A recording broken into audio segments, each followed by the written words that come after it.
ابتدائی آیات، اس کے ذیل میں آپ کے سامنے گفتگو کا چوتھا روز، جس میں خداوند عالم نے ارشاد فرمایا قد افلح المؤمنون الذین هم فی صلاتهم خاشعون والذین هم عن اللغو معرضون۔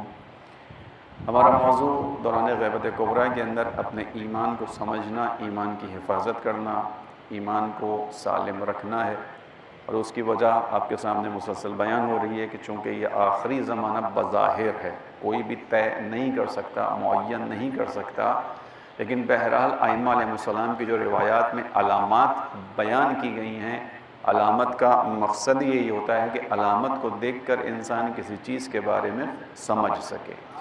علامت ہے ہی اس چیز کے لیے، مثال کے طور پہ کہیں دھواں اٹھ رہا ہو، علامت ہے کہ آگے آگ لگ گئی ہے، انسان کو اس دھوئیں کو دیکھ کر اعتماد ہوتا ہے، یقین ہوتا ہے۔ آج کے دور میں تو یہ علامات بہت واضح ہیں، ہم سب ماسک لگا کر یہاں بیٹھے ہوئے ہیں، کہا جا رہا ہے کہ آپ کے اندر یہ علامت یہ علامت یہ علامت ہے، تو سمجھ جائیے کہ آپ کووڈ کی لپیٹ میں آ چکے ہیں، لہذا احتیاط کر لیجیے۔ اور اسی طرح زمانہ ظہور سے متعلق علامات کو بیان کیا گیا، نشانیاں بتائی گئی، تاکہ ان نشانیوں کو دیکھ کر ایک مومن آئندہ آنے والے دور کی نسبت امید رکھ سکے، امید کے ساتھ زندگی گزار سکے، اسی لیے علامات کو بیان کیا گیا۔ عزیزان محترم، انسان کی زندگی میں امید ایک اہم ترین اصل ہے۔ اگر آپ انسان سے امید لے لیں تو انسان کے اندر جینے کا حوصلہ ختم ہو جائے گا۔ امید انسان کو زندہ رکھتی ہے، امید کی وجہ سے ہی ہم اور آپ اپنے کاموں کو انجام دیتے ہیں۔ یہ پہلے دن ظاہراً مجھے یاد آ رہا ہے، میں نے اس پر بیان کیا تھا، بس خدا نے بیان کیا۔ وہ وقت آ رہا ہے جہاں پر ہمیں یہ لگ رہا ہے کہ انشاءاللہ امام کے آنے کا دور نزدیک ہے، اور اس میں ہمیں کہا گیا کہ انتظار کرو، کیونکہ انتظار خود مایوسی سے نکالنے کا ایک ذریعہ ہے، مایوسی سے نکالنے کا ایک ذریعہ ہے۔ حضرت یعقوب نے جب آخری بار اپنے بچوں کو جناب یوسف کی تلاش میں بھیجا، یعنی جب تیسری مرتبہ حضرت یعقوب کے بچے جا رہے ہیں، کنعان سے مصر کی طرف جا رہے ہیں، تو حضرت یعقوب یہاں پر اپنے بچوں کو ایک تاکید کر رہے ہیں اور کہتے ہیں کہ یا بنی اذهبوا، اے میرے بچوں جاؤ، فتحسسوا من یوسف واخی، جا کے یوسف اور اس کے بھائی کی تلاش کرو، ولا تیأسوا من روح اللہ، اللہ کی رحمت سے ہرگز مایوس مت جاؤ۔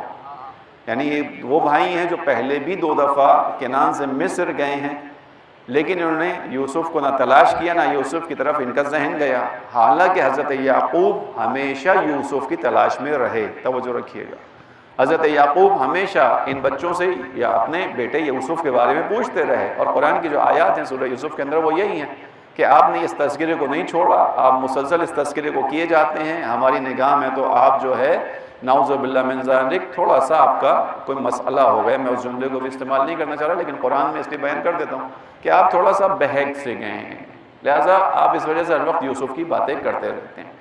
حضرت یعقوب مایوس نہیں ہوئے، حضرت یعقوب نے ہمیشہ یوسف کی بات کی۔ اب جب تیسری مرتبہ بھائی جا رہے ہیں، کنعان سے نکل کر مصر کی طرف جا رہے ہیں، دوبارہ وہی مسئلہ ہے، تیسری مرتبہ بھی آذوقہ لینے جا رہے ہیں، گندم لینے جا رہے ہیں، زندگی کی ضروریات کو مہیا کرنے جا رہے ہیں، لیکن اس مرتبہ خصوصیت کے ساتھ حضرت یعقوب یوسف اپنے بھائی بیٹوں سے کہتے ہیں کہ یہ میرے بیٹوں جاؤ، فتحسسوا من یوسف واخی، یوسف اور اس کے بھائی کی تلاش کرنا، اس کو تلاش کرنا، اسے ڈھونڈنا، اور اللہ کی رحمت سے مایوس نہ ہونا۔ وَلَا تَيَأْسُوا مِن رَّوْحِ اللَّهِ إِنَّهُ لَا يَيْأَسُ مِن رَّوْحِ اللَّهِ إِلَّا الْقَوْمُ الْكَافِرُونَ، بے شک خدا کی رحمت سے سوائے کافروں کے کوئی اور مایوس نہیں ہوتا۔ توجہ رکھیے گا، اب جب اس تیسرے سفر میں حضرت یعقوب کے بیٹے یعنی حضرت یوسف کے بھائی چلے ہیں اور کنعان میں سے نکل کر مصر میں پہنچے ہیں، تو اس تیسرے سفر میں ان کے سامنے جناب یوسف کھڑے ہوئے ان کو دکھائی دیے، یعنی حضرت یوسف نے اپنا تعارف کروایا۔ اس کے بارے میں مولانا نے بیان یہی کیا علماء نے، اس لیے کہ اس تیسرے سفر میں کیوں یوسف سامنے آ گئے، اس لیے کہ یوسف کے بھائی اپنے باپ کی نصیحت پر اس تیسرے سفر میں دل میں ایک امید لے کر آئے تھے۔ حضرت یعقوب نے کہا تھا مایوس نہیں ہونا، خدا کی رحمت سے مایوس نہیں ہونا، خدا کی رحمت سے سوائے کافر کی کوئی مایوس نہیں ہوتا۔ اب یوسف کی امید دل میں تھی تو یوسف کو اپنے سامنے پا لیا۔ بس اسی چیز کو مولا متقیان امیر المؤمنین علی بن ابی طالب علیہ السلام نے بیان کیا کہ تم فرج امام کی نسبت مایوس نہ ہو، ولا تیأسوا کا لفظ امام نے استعمال کیا ہے، ولا تیأسوا عن الفرج، تم فرج کی نسبت مایوس نہ ہو، اسی آیت کو استعمال کیا۔ توجہ کیجئے کہ نکات میں دقت ہوتی ہے، یعنی یہاں یعقوب یوسف بچھڑے ہوئے 20 سال ہو گئے، جدائی ہے، ایک طرح کی غیبت ہے جس کو ہم کہہ سکتے ہیں، ایک طرح سے غیبت ہے یہ، یعنی 20 سال کا ایک سفر ہے یعقوب اور یوسف کے درمیان، بھائیوں سے بچھڑے ہوئے، غیبت ہے، نظر نہیں آ رہا یوسف۔ یہاں پر بھی امام کہہ رہے ہیں کہ دیکھو تم بھی خداوند عالم کی رحمت سے مایوس نہ ہو، فرج کے معاملے میں مایوس نہ ہو، خداوند عالم کسی بھی لمحے اس امر کو پورا کر سکتا ہے، چونکہ خداوند عالم کی رحمت سے وہی مایوس ہوتا ہے جو کافر ہوتا ہے۔ بس اس اعتبار سے میں آپ کے سامنے چوتھا دن آج بیان کر رہا ہوں کہ ہمیں اپنے ایمان کی تکمیل کرنی ہے، ہمیں اپنے ایمان کو کمال تک پہنچانا ہے، چونکہ ہم نے یہ باتیں آپ کے سامنے بیان کر دی کہ ایمان پر اگر ایک دفعہ آ گئے تو اس کا مطلب یہ نہیں کہ ایمان مستحکم بھی رہے گا، ہمیشہ رہے گا، نہیں، ایمان ہاتھ سے نکل سکتا ہے جیسے کہ روایات نے بیان کیا، اور ایمان کامل بھی ہے، ناقص بھی ہے، ہمیں اپنے ایمان کو کامل کرنا ہے، ایمان صادق بھی ہے، کاذب بھی ہے، ہمیں صادق ایمان چاہیے، بس یہ ایمان ہے عزیزو۔ اب خداوند عالم نے کہا کہ دیکھو کامیابی اگر چاہیے، کون کامیاب ہوگا؟ جو مومن ہوگا، قد افلح المؤمنون، کامیابی تو ہے مومنوں کے لیے۔ اب خداوند عالم نے اس انسان کی کامیابی کی ضمانت دی ہے جس کو خود اس نے قرآن میں کسی جگہ ظلومن جہولا کہا ہے، یعنی یہ انسان کون ہے؟ انتہائی ظلم کرنے والا ہے، انتہائی نادان ہے۔ اس انسان کو خدا کہہ رہے ظلومن جہولا کو کہہ رہے کہ قد افلح، کب کامیاب ہوگا؟ ایک شرط ہے کہ مومن ہوگا۔ یا اسی انسان کو کہ جس کے بارے میں اس نے دیگر آیات میں کہا وَإِذَا مَسَّهُ الشَّرُّ جَزُوعًا وَإِذَا مَسَّهُ الْخَيْرُ مَنُوعًا، جب یہ انسان کسی برائی تک آتا ہے، برائی اس تک پہنچتی ہے تو آہو واویلا کرتا ہے، جزا و فضا کرتا ہے، شور مچاتا ہے، سب کو بتا دیتا ہے کہ میرے اوپر یہ مصیبت آ گئی۔ اور جب کوئی اس کو نیکی ملتی ہے، اچھائی ملتی ہے، وَإِذَا مَسَّهُ الْخَيْرُ مَنُوعًا، پھر کیا ہو جاتا ہے؟ جب کوئی اللہ کی طرف سے اس کو نیکی، اچھائی، بڑائی ملتی ہے تو یہ اب بخیل ہو جاتا ہے، یعنی اگر تھوڑی سی سختی آتی ہے تو خدا کے بارے میں زبان کھولتا ہے اور سب کے سامنے کھولتا ہے، دیکھو خدا نے کیا وقت میرے اوپر ڈال دیا ہے، دیکھو مجھے کس مشکل میں ڈال دیا، حالانکہ اس کو منع کیا گیا روایت میں کہ اگر تمہارے اوپر کوئی مشکل آئے سوائے خدا کے یا خدا کی جانب سے جو مخصوص افراد ہیں، یعنی اہل بیت علیہ السلام ہمارے یہاں، ان کے علاوہ کسی سے بیان نہ کرو اپنی مشکل کو، اور اگر کرو بھی، مثلا اپنے باپ سے انسان بیان کر سکتا ہے، بھائی سے بیان کر سکتا ہے، بڑی بہن اس سے بیان کر سکتا ہے، کرو بھی تو یاد رکھو تمہارے بیان کرنے میں خداوند عالم سے شکایت کا لہجہ نہیں ہونا چاہیے۔ مشکل بیان کر دو اپنی، لیکن ایسے بیان نہ کرو کہ سننے والا یہ سوچے یا اس کے ذہن میں اس طرح کا لفظ آئے کہ گویا خداوند عالم نے نعوذ باللہ من ذالک تمہارے اوپر کوئی ظلم کیا، اس انداز سے بیان نہ کرو۔ ٹھیک ہے، ایک مشکل ہے، اپنے بھائی سے کہہ سکتے ہو، بہن سے کہہ سکتے ہو، باپ سے کہہ سکتے ہو، ابتدائی طور پر خدا سے بیان کرو، خدا ہر چیز سے واقف ہے، لیکن اس کے باوجود وہ چاہتا ہے کہ انسان بیان کرے۔ بس اب اس انسان کو جس کو خدا نے خود کا ظلومن جہولا ہے، جس کو کہا وَإِذَا مَسَّهُ الشَّرُّ جَزُوعًا، جیسے ہی کوئی برائی آتی ہے آہو واویلا بکا کرتا ہے، اور جب ہم اس کو اچھائی دیتے ہیں، عہدہ دے دیتے ہیں، مرتبے پر پہنچا دیتے ہیں، اور یہ دوسروں کا ہاتھ تھامنے کے قابل ہو جاتا ہے، منوعا، بخیل ہو جاتا ہے، کنجوس ہو جاتا ہے، جب دوسروں کی مدد کرنے کے قابل ہوتا ہے کنجوس ہو جاتا ہے۔ لیکن اسی انسان کو عزیزوں لطف کیا ہے؟ اسی انسان کو خداوند عالم نے جس کو ضعیف کہا ہے، اسی انسان کو خداوند عالم نے اس زمین پر اپنا جانشین بھی بنا کر بھیج دیا، اور اسی انسان کو جس کو اس نے کہا اذا مسہ الشر جزوعا واذا مسہ الخیر منوعا ظلوما جہولا خلق الانسان ضعیفا، ان تمام چیزوں کے باوجود کہتا ہے کہ میں نے تجھے زمین پر اپنا خلیفہ بنا کر بھیجا، وسخر لکم ما فی السماوات وما فی الارض جمیعا، جو کچھ آسمان اور زمین میں ہے اسے تیرے سامنے مسخر بھی کر دیا۔ یعنی یہ انسان ہے، یہ عجیب بہت ہی کوئی پیچیدہ چیز ہے کہ خداوند عالم ایک طرف اس کی برائی کو بیان کر رہا ہے کہ یہ برائیوں کو بیان کرنے والا ہے، یہ فوراً شور شرابہ کرنے والا ہے، کنجوس ہو جاتا ہے، ضعیف خلق ہوا ہے، حالت ضعف میں خلق ہوا، لیکن اس کے باوجود اس کی عظمت یہ ہے کہ اسی کے سامنے آسمان اور زمین کو مسخر کیا ہے۔ وَسَخَّرَ لَكُم مَّا فِي السَّمَاوَاتِ وَمَا فِي الْأَرْضِ جَمِيعًا، جو کچھ بھی ہے۔ عزیزوں اس کی ایک ریزن انشاءاللہ آپ کے سامنے بیان ہوتی ہے، یہ جو ضعف ہے جس کو خداوند عالم کہہ رہے ہیں خلق الانسان ضعیفا، اس کے اندر ایک حسن پایا جاتا ہے، اس کے اندر ایک حسن ہے۔ آپ تعجب کریں گے کہ اس کے اندر کیا حسن ہے، کیا خوبصورتی ہے۔ خلق الانسان ضعیف، انسان ضعیف ہے، ناتواں ہے، کمزور ہے.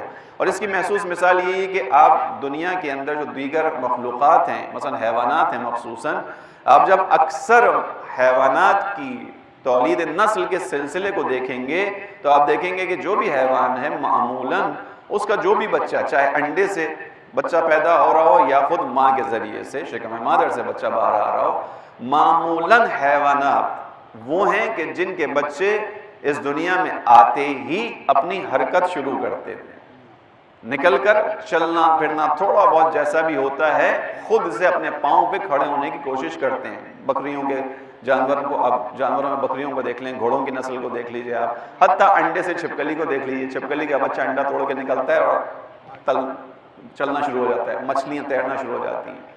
تمام مخلوقات کی نسبت انسان کا بچہ وہ ہے کہ جو پیدا ہونے کے بعد اپنے ہاتھ کو بھی نہیں ہلا سکتا، اپنے اوپر آنے والی مکھی کو بھی نہیں اڑا سکتا.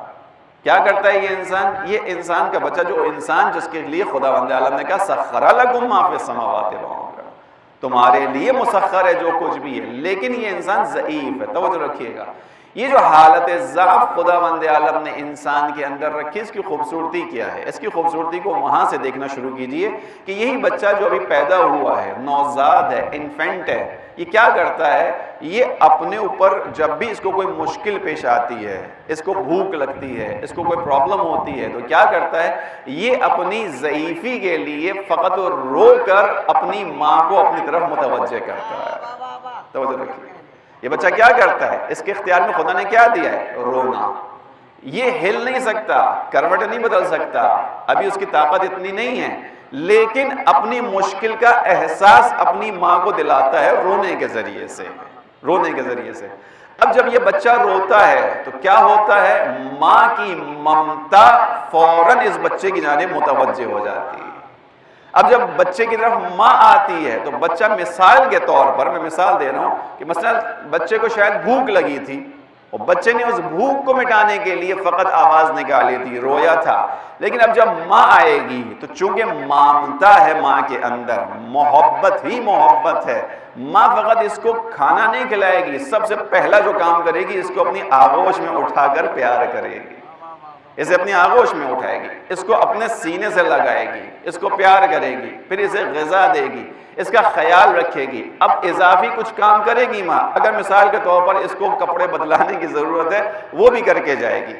بلایا تھا بچے نے ایک چیز کے لیے، لیکن چونکہ ماں ہے تو ماں جب آئے گی تو وہ اپنی محبت بھری نگاہ سے ہر چیز کا خیال کرے گی اور اس بچے کو پرمان چڑھائے گی. توجہ رکھیے گا، اسی خدا نے انسان کو ضعیف بنایا ہے. کیوں ضعیف بنایا ہے؟ کہ تم اپنی ضعف کا اعتراف اس کی بارگاہ میں کرو، تم اپنی مشکل کے لیے اسے پکارو.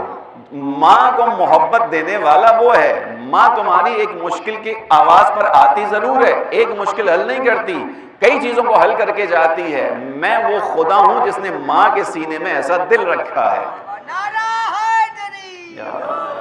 تم اپنے ضعف کے اندر پکارو، اپنی ضعیفی کو یاد رکھو. خلق الانسان ضعیفا، ناتوانی کو یاد رکھو، میری قدرت کے اوپر بھروسہ کرو. تم ضعف کے اندر آ کر مجھے پکارو، ماں سے زیادہ تمہاری نوازش میں کروں گا. ماں سے زیادہ. اللہ صلی محمد. عزیزان خدا ماں سے زیادہ مہربان ہے، ماں سے زیادہ مہربان، انسانوں کے اوپر مہربان ہے. خداوند عالم، میں نے شاید پچھلے سال یہاں بیان کیا تھا، آج دوبارہ تکرار تھوڑا سا کروں گا اس کی، اگر ذہن میں تکرار آئے کسی کے معذرت کے ساتھ، لیکن جملہ اچھا ہے اس مناسبت سے. خداوند عالم وہ ہے کہ جو حتیٰ اپنی بارگاہ سے بھاگے ہوئے لوگوں کو بھی نہیں جانے دینا چاہتا. قرآن کی آیت ہے، نہیں جانے دینا چاہتا. خداوند عالم اپنی بارگاہ سے جو بھاگ رہا ہوتا ہے اسے نہیں بھاگنے دینا چاہتا. میں نے آج ہی کسی دوست نے ایک وہ بھیجا، فارسی کا ایک لکھا ہوا جملہ تھا، اس کا مطلب اردو میں بیان کر دیتا ہوں کہ یعنی خداوند عالم، میں نے تجھے اپنے پاس رکھنے کے لیے کبھی کچھ کیا نہیں اور تو نے مجھے اپنے پاس سے نہ جانے کے لیے وہ سب کچھ کر دیا جو تجھے کرنا چاہیے تھا. میں نے تجھے اپنے پاس رکھنے کے لیے کبھی کچھ نہیں کیا اور تو نے وہ سب کچھ کیا جس سے میں تیرا در چھوڑ کے نہ جاؤں. سب کچھ کیا. یہ حقیقت ہے انسان کی، انسان کا پلٹ کے دیکھیں خوب. لہذا قرآن کی جو آیت ہے خدا کسی کو بھی نہیں جانے دینا چاہتا، ماں سے زیادہ مہربان ہے۔ اس کی مثال آپ مجھ سے مانگیں، میں مثال دے دیتا ہوں۔ خداوند عالم نے حضرت موسیٰ اور حضرت ہارون سے کہا کہ جاؤ ذرا اب فرعون کی طرف جاؤ، اذهبا الی فرعون انہ طغی، آپ دونوں جائیے فرعون کے پاس، اس نے طغیان کیا ہے، سرکشی کی ہے۔ اس کا طغیان اور سرکشی ہم سب کو معلوم ہے، اس کی طغیان اور سرکشی کیا ہے جب اسے بتا دیا گیا تھا کہ ایک بچہ آئے گا، پیدا ہو جائے گا، تمہاری حکومت کا خاتمہ کرے گا، ہزارہ بچوں کو مروا دیا، ہزارہ بچوں کا قاتل بن گیا۔ اس کے علاوہ بنی اسرائیل کو قید کر لیا، انا ربکم الاعلی کا نعرہ لگا دیا، یعنی رب کے مقابلے میں آیا، انا ربکم الاعلی، میں تمہارا بہترین پالنے والا ہوں، تمہارا برتر پڑھنے والا ہوں۔ ہزارہ فساد اس کے کھاتے کے اندر موجود ہیں۔ اس فرعون کی طرف خداوند عالم بھیج رہا ہے، کس کو؟ اپنے انبیاء کو، جناب موسیٰ کو، جناب ہارون کو۔ لیکن بھیجنے کے ساتھ کیا کہہ رہا ہے کہ جا کر کیا کرنا، کیسے بات کرنا؟ توجہ رکھیے گا، بھیج رہا ہے سرکش انسان کے پاس جس نے قتل کیا ہے، ہزارہ بچوں کا قاتل ہے، بنی اسرائیل کو قید میں کیا ہوا ہے۔ اس کے پاس بھیجتے ہوئے خدا کو ہمارے اعتبار سے اگر ہم بات کریں تو خدا کو حضرت موسیٰ سے کہنا چاہیے تھا کہ جاؤ جا کر ذرا اچھی طرح خبر لینا اس کی، اس کے پاس جا کے اچھی طرح خبر لینا، اس کے ساتھ سختی سے پیش آنا، اس کے ساتھ نرمی نہ کرنا۔ ہمارا تو تصور یہ ہے کہ خدا اس جیسے کے پاس بھیج رہا ہے تو کیا کرے گا، یہی کہنا چاہیے تھا خدا کو، سختی سے پیش آنا، موسیٰ نرمی مت دکھانا، اس کے سامنے اس کو احساس دلا دینا، اسے اپنے الفاظ میں کہہ دوں ذلیل کر کے رکھ دینا، رسوا کر دینا۔ اور ہم اسی طرح تصور کریں گے شاید، کیونکہ کس کے پاس بھیج رہا ہے؟ سرکش کے پاس بھیج رہا ہے جس نے ہزارہ بچوں کو مروایا۔ لیکن خدا نے کیا کہا؟ اذهبا الی فرعون، جاؤ فرعون کے پاس، دونوں جاؤ۔ لیکن ایک خیال کرنا، اذهبا الی فرعون انہ طغی وقولا له قولا لینا، اے موسیٰ ہارون بھیج رہا ہوں، جاؤ فرعون کے پاس، اسے جا کر پیغام دو، اسے ڈراؤ، اس سے بات کرو حق کی، لیکن کیسے بات کرنا؟ قولا له قولا لینا، لین یعنی اس کے ساتھ جینٹل وے میں پیش آنا، اس کے ساتھ سافٹ اسپوکن رہنا، آہستہ نرمی سے بات کرنا۔ لین وہ نرمی نہیں ہے جہاں انسان کو خوف ہو، لین وہ نرمی ہے جہاں انسان محبت سے کسی سے بات کرے، لین ملائم رہنا اس کے ساتھ۔ پروردگار کس کی طرف بھیج رہا ہے؟ فرعون کی طرف، ہزارہ بچوں کا قاتل ہے، بنی اسرائیل کو قید کرنے والا ہے، ظلم و ستم کا بانی ہے، فاسد ہے، لیکن تو اس کی طرف بھیج رہا ہے اپنے انبیاء کو، اور کیا کہہ رہا ہے؟ فَقُولَ لَهُ قَوْلًا لَيِّنًا۔ فقط حضرت موسیٰ کو تاکید نہیں، دونوں کو تاکید ہے، دونوں جا رہے ہیں، دونوں کو تاکید ہے، دونوں سے کہہ رہا ہوں کیا کرنا؟ بہت نرمی سے، ملائمی سے پیش آنا۔ کیوں؟ لَعَلَّهُ يَتَذَكَّرُ أَوْ يَخْشَىٰ، شاید تمہارا نرم لہجہ دیکھنے کے بعد وہ خدا کی محبتوں کی طرف پلٹ آئے۔ لَعَلَّهُ يَتَذَكَّرُ، شاید وہ متذکر ہو جائے، اسے یاد آ جائے کہ ہاں وہ بھی کسی کا بندہ ہے، جس کا بندہ ہے اسی نے ان انبیاء کو میرے پاس بھیجا ہے۔ لَعَلَّهُ يَتَذَكَّرُ، شاید متذکر ہو جائے، وہ ریکال کرے، اور یخشا، یا تھوڑا سا خوف خدا کر لے۔ اب میں یہاں پر اس جملے میں ہمیشہ یہ بات بیان کرتا ہوں کہ تھوڑی دیر کے لیے تصور کریں کہ فرعون جیسا کہ خدا چاہتا ہے، اس آیت کے مطابق کیا چاہتا ہے؟ یہ خدا تعارف کر رہا ہے، تکلف کر رہا ہے انبیاء کے ساتھ، یا واقعاً خدا چاہتا ہے وہ پلٹ کر آئے؟ خدا واقعاً اس کو موقع دے رہا ہے۔ توجہ کیجئے گا، ہم چھوٹی چھوٹی چیزوں پہ اپنے بہن بھائیوں سے لڑ جاتے ہیں، سالوں باتیں نہیں کرتے ایک دوسرے کے ساتھ، چھوٹی چھوٹی چیزوں کے اوپر خاندانوں میں جدائیاں آ جاتی ہیں، محفلوں میں جانا چھوڑ دیتے ہیں۔ یہ وہ ہے کہ جس نے خدا کے مقابلے میں کھڑے ہو کر کہا تھا انا ربکم الاعلی، میری طرف آؤ، میں تمہارا بہترین پروردگار ہوں۔ خدا کتنی رحمت رکھتا ہے، خدا کہہ رہا نہیں آرام سے بات کرنا۔ اب یہاں پر ایک جملہ اس آیت کو سامنے رکھتے ہوئے تھوڑی دیر کے لیے تصور کریں کہ فرعون پر حضرت موسیٰ کی بات کا اثر ہو جاتا جیسا کہ خدا چاہ رہا تھا۔ اگر ہو جاتا تو کیا ہوتا؟ آیا خدا فرعون کو معاف کرتا یا نہیں کرتا؟ آیا خدا اپنی بارگاہ میں جگہ دیتا یا نہیں دیتا؟ سوال ہے، بہت سادہ سا سوال ہے۔ دیتا، گھبرائیں نہیں، خدا ہے، خدا دیتا جگہ، اس لیے کہ خدا نے اسی لیے کہا تھا اس کے ساتھ نرمی سے پیش آنا، اس کے ساتھ آہستہ بات کرنا، شاید وہ متذکر ہو جائے، شاید وہ پلٹ آئے۔ اب آپ کے ذہن میں سوال آئے گا کہ اگر وہ پلٹ آتا، وہ توبہ کر لیتا، تو پھر جتنے بچوں کو مروا چکا تھا ان کا کیا ہوتا؟ اس کے لیے کیوں گھبرا رہے ہیں؟ خدا نے اس دنیا کی مثال کیسی دی ہے؟ کہا یہ دنیا تو بہت چھوٹی سی ہے، اصل زندگی کہاں کی ہے؟ آخرت کی ہے۔ جس ماں کا بچہ فرعون نے مارا تھا، خدا اس کو وہاں پہ راضی کر لیتا۔ وہ خدا کا کام ہے، وہ خدا کا کام ہے، وہ وہاں راضی کرنا جانتا ہے انسانوں کو۔ لیکن توجہ کیجئے گا، خدا ماں سے زیادہ محبت رکھ رہا ہے، اس آیت کے اندر آ گئی چیز، لعلہ یتذکر او یخشی، شاید وہ پلٹ آئے۔ لہذا خداوند عالم یہ چاہتا ہے کہ انسان کو ضعیف تو خلق کیا ہے، لیکن یہی انسان اپنی اس ضعف سے نکل سکتا ہے، اپنی اس ناتوانی سے نکل سکتا ہے۔ اسی لیے شاید ہمارے یہاں دعا کو وہ مقام حاصل ہے، بیان کیا گیا کہ سلاح المؤمن الدعاء، یا الدعاء سلاح المؤمن، دونوں طریقے سے لکھا ہوا ہے۔ سلاح المؤمن الدعاء، مومن کا اسلحہ ہتھیار کیا ہے؟ دعا ہے، ہتھیار ہے، دعا ہے۔ اس کو امام علی نے بھی دعائے کمیل کے اندر بیان کیا گیا۔ مومن کا ہتھیار دعا ہے۔ ہتھیار کہاں انسان استعمال کرتا ہے؟ دشمن کے مقابلے میں، اپنے آپ کو پروٹیکٹ کرنے کے لیے، اپنے آپ کو محفوظ کرنے کے لیے، اپنے آپ کو بچانے کے لیے، اپنی عزت ناموس کو بچانے کی خاطر انسان اسلحہ استعمال کرتا ہے۔ امام علی نے بھی بیان کیا، روایتوں میں بیان کیا گیا کہ یہ جو دعا ہے یہ اسلحہ ہے، اس کو معمولی مت سمجھو، یہ تمہاری پروٹیکشن کرتا ہے، یہ تمہارے مراتب کو آگے بڑھاتا ہے۔ کیوں؟ کیونکہ یہ دعا ایمان کے سائے میں، الدعاء سلاح المؤمن، مومن کا اسلحہ ہے۔ توجہ رکھیے گا عزیزان محترم پر، ایمان وہ چیز ہے کہ جس کے ذریعے سے انسان خداوند عالم کی بارگاہ میں عظمت پا رہا ہے۔ اسی کو قرآن نے بیان کیا، انتم الاعلون ان کنتم مؤمنین، اگر تم صاحب ایمان ہو تو تم ہی بالادست ہو، ان کنتم مؤمنین، اگر تم صاحب ایمان ہو تم ہی سپیریئر ہو، تم سے اوپر کوئی نہیں ہو سکتا، صاحب ایمان ہی ہمیشہ اوپر رہے گا۔ اسی لیے اہل بیت علیہ السلام، مخصوصاً ائمہ علیہ السلام، کہ جو ایمان میں اپنے درجے پر کامل ہیں، یعنی انسان کامل کا مصداق اگر کوئی ہستیاں ہیں تو وہ اہل بیت علیہ السلام ہیں۔ اور انہی اہل بیت علیہ السلام کے اندر آپ دیکھیں گے مخصوصاً ائمہ کے اندر کہ اپنے زمانے میں کسی بھی اعتبار سے ان سے اوپر کوئی انسان نظر نہیں آئے گا، ہر جہت سے یہ ائمہ علیہ السلام کامل ہیں۔ حتیٰ وہ جو مشہور ہے کہ 5ویں امام کا امتحان لینے کے لیے ایک شخص نے، جو ان کے زمانے کا بادشاہ تھا، ظاہر حشام، میرے ذہن میں نام یاد آ رہا ہے، اس نے کہا کہ ان کو اس طریقے سے تھوڑا سا گھیرتے ہیں۔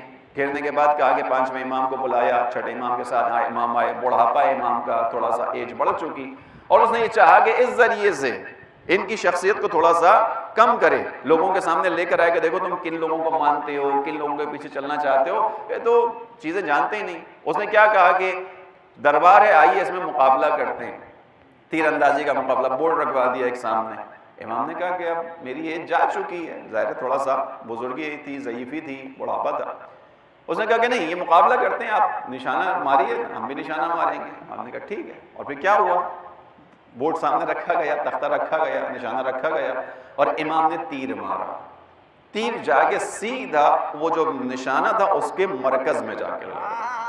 یعنی جو یہاں پر تیر اندازی والے لوگ بیٹھے ہوئے ہیں، جو لوگ اس فیلڈ سے وابستہ ہیں، وہ جانتے ہیں کہ کون سا بہترین وہ شکاری ہوتا ہے یا تیر انداز ہوتا ہے کہ جس کا تیر، جس کی گولی جا کے بالکل سینٹر میں لگا۔ امام نے جو تیر چلایا تو کہاں جا کے لگا؟ بالکل سینٹر میں لگا۔ امام نے دوسرا تیر چلایا، دوسرا تیر پہلے تیر کو چیرتا ہوا اسی سینٹر کے اندر جا کر لگا۔ 7 تیر روایات نے بیان کیے ہیں، امام نے 7 تیر چلائے ہیں، ہر آنے والا تیر پہلے جانے والے تیر کو چیرتا ہوا جاتا تھا، اسی مرکز میں جا کے لگتا۔ اس نے اپنی طرف سے اہتمام کیا تھا کہ امام کو اس ذریعے سے تھوڑا سا ان کی شخصیت کو کم کرے، چونکہ امام، میں نے پہلے بھی عرض کیا، من جمیع الجہات امام ہوتا ہے، ہر جہت سے امام ہوتا ہے۔ ممکن نہیں ہے کہ اس کے زمانے میں، امام کے زمانے میں، کوئی بھی شخص کسی بھی چیز کے اندر امام پر سبقت لے جا سکے، ہو نہیں سکتا ہے۔ بس توجہ رکھیے گا۔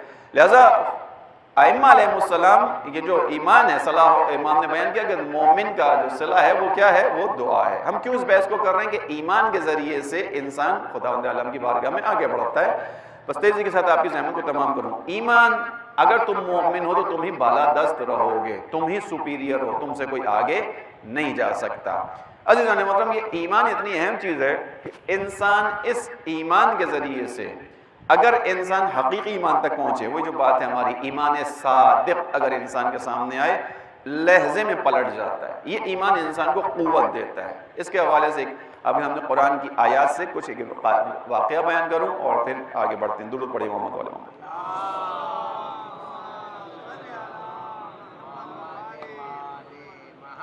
انتم الاعلون ان کنتم مومنین، انشاءاللہ اس پر آتا ہوں۔ واقعہ کیا ہے؟ واقعہ حضرت موسیٰ کے زمانے کا ہے۔ حضرت موسیٰ کے زمانے میں جادوگر ہیں، اور حضرت موسیٰ نے جب آ کر تبلیغ کی، پیغام دیا، فرعون نے سب کو جمع کیا، کہا کہ یہ تو جادوگر ہے۔ جب حضرت موسیٰ نے اپنے معجزات دکھائے تو اس نے لوگوں سے کہا یہ جادوگر ہے، یہ ہمیں ہماری اس ملک سے، وطن سے نکالنا چاہتا ہے، بنی اسرائیل پر قبضہ کرنا چاہتا ہے، لہٰذا کیا کرو، تمام جادوگروں کو جمع کرو۔ تمام جادوگروں کو جمع کیا گیا۔ اب جب تمام جادوگر جمع ہو گئے تو طے پایا کہ فلاں دن مقابلہ ہوگا۔ یہاں پر جادوگر ابھی وہ ہیں کہ جن کا ایمان خدا پر نہیں ہے، جو کس کو مانتے ہیں؟ فرعون کو مانتے ہیں، یعنی جن کی جو دنیا شناسی ہے، جہان بینی ہے، اس کا نتیجہ کیا ہے؟ وہ اپنی اس جہان بینی کے ذریعے سے ابھی خدا تک نہیں پہنچ پائے، ایمان نہیں پہنچا ان تک، لہٰذا ان کی نگاہ میں فرعون کی اہمیت ہے۔ فرعون بڑا ہے، بادشاہ ہے، اہل منصب ہے، اہل تخت ہے، ان کو سب کچھ دے سکتا ہے، لہذا اب جب انہیں ایک موقع ملا، اپرچونٹی ملی فرعون کے پاس آنے کی، تو انہوں نے سوچا کہ کیوں نہ اس سے فائدہ اٹھایا جائے، لہذا انہوں نے اس سے پہلے کہ مقابلے میں جائیں فرعون سے پوچھا اَإِنَّ لَنَا أَجْرًا أَإِنَّ لَنَا لَأَجْرًا إِن كُنَّا نَحْنُ الْغَالِبِينَ، اگر ہم موسیٰ پر کل کے میدان میں غالب آ گئے، موسیٰ کو ہم نے شکست دے دی، تو ہمارے لیے کوئی اجر ہے؟ کیا دو گے ہمیں بدلے میں؟ یعنی اب پہلے، اس سے پہلے کہ ہم جا کے تمہارے لیے کچھ کام کریں، تم بتاؤ تم ہمارے لیے کیا کرو گے؟ فرعون نے کہا کہ ہاں تمہارے لیے اجر ہے۔ کیا اجر ہے؟ چونکہ تم مجھے موسیٰ سے نجات دلواؤ گے، تمہاری وجہ سے میں موسیٰ سے نجات پاؤں گا، تو نتیجے میں کیا ہوگا؟ تمہیں میں اپنا مقرب بنا لوں گا۔ تمہارے لیے اجر کیا ہے؟ یعنی تھیلیاں نہیں ہیں اب اجر، اشرفیاں نہیں ہیں اجر، ایک زمین کا ٹکڑا نہیں ہے، چند جانوروں کا ریوڑ نہیں ہے۔ کیا اجر ہے تمہارا؟ تمہارا اجر یہ کہ تم مقرب ہو جاؤ گے میرے، مقرب یعنی میرے محل میں رہو گے، میرے پاس رہو گے، کیونکہ تمہاری وجہ سے میں موسیٰ کی اس مشکل سے بچ پاؤں گا۔ اور موسیٰ نے بہرحال تعلیمات پہنچائی ہیں، مشکل میں ڈال دیا، چیلنج کرتا ہے، دعوت دیتا ہے، معجزے کی بات کرتا ہے، لہذا اس مشکل سے نکالو۔ اگر تم نے یہ کام کیا تو میں کیا کروں گا؟ تمہیں اپنا مقرب بناؤں گا۔ توجہ رکھیے گا عزیزوں، اب یہ حقیقی ایمان نہیں تھا ان کے پاس، نتیجے میں اس قربت پر راضی ہو گئے۔ کس کی قربت پر؟ جو انا ربکم الاعلی کہنے والا ہے، یعنی باطل خدا، جو اس دن کی بات ہے ہماری، باطل معبود، ایمان صادق، ایمان کاذب، معبود صادق، معبود کاذب، جو ہم نے بیان کیا 2 دن پہلے آپ نے ہم نے، اب یہ وہ ہے۔ لہذا اب ان کے سامنے یہ بڑی شخصیت ہے، بڑا مرتبہ ہے کہ یہ مقرب بنا لے، اپنے محل میں جگہ دے دے، اس سے آگے بڑھ کر پھر ہے کیا، بچا کیا، جو بادشاہ وقت ہے اس کے پاس ہیں۔ انہوں نے کہا ٹھیک ہے ہمیں قبول ہے۔ مقابلہ شروع ہونے لگا عزیزوں۔ اب جب ان کا مقابلہ شروع ہوا، حضرت موسیٰ کے پاس آئے، انہوں نے پوچھا کہ موسیٰ سے کہ آپ پہلے اپنا کام کریں گے، ہم اپنا کام کریں، آپ اپنی رسیاں ڈالیں گے یا جو بھی کچھ ہے ہم کریں۔ ہمیشہ یاد رکھیے کہ ہمارے یہاں ایک نظریہ موجود ہے کہ ہمیشہ موقع آپ دوسرے کو دیتے ہیں۔ موقع سے مراد یہ ہے کہ کبھی بھی دفاع، چاہے جنگ ہو یا کچھ بھی ہو، ابتدا ہماری طرف سے نہیں ہوتی، سامنے والا اگر اٹیک کرتا ہے تو دفاع کیا جاتا ہے۔ یہ ہمارے یہاں تھوڑا سا ایک اصول ہے، اس کو بیان کر رہا ہوں۔ ہمارے بعض دفعہ نوجوان کہتے ہیں اس چیز کو کہ بھائی جب دوسرے ہمیں مار رہے ہیں تو ہم کیوں نہیں مارتے؟ اس لیے کہ ہم اہل بیت کے ماننے والے ہیں۔ اہل بیت کے مکتب کے اندر بلا وجہ میں کسی پر حملے کی اجازت نہیں ہے۔ ائمہ کی سیرت اٹھا کے دیکھ لیجئے، جہاں جہاں جنگ ہوئی ہے ائمہ نے دفاع کیا ہے، اپنے طور پہ جنگ نہیں کی۔ حضرت موسیٰ نے کہا پہلے تم کر لو اپنا کام، انہوں نے اپنی رسیوں کو ڈال دیا، اپنی رسیوں کو ڈال دیا، حضرت موسیٰ نے اپنے عصا کو ڈال دیا، عصا نے تمام رسیوں کو نگل لیا۔ سنا وہ واقعہ، میں اس واقعے کو تفصیل میں نہیں جا رہا۔ اس کے بعد اب جیسے ہی یہ کام ہوا، چونکہ وہ اس فیلڈ کے ماہر تھے، ان کی سمجھ میں آ گیا کہ موسیٰ کا جو کام ہے یہ کام ہمارے کام کی نسبت سے تعلق نہیں رکھتا، ہم نے تو چشم بندی کی ہے، شوبدہ بازی کی ہے، موسیٰ نے جو کیا ہے وہ اس کا عصا حقیقت میں اژدہے میں تبدیل ہوا۔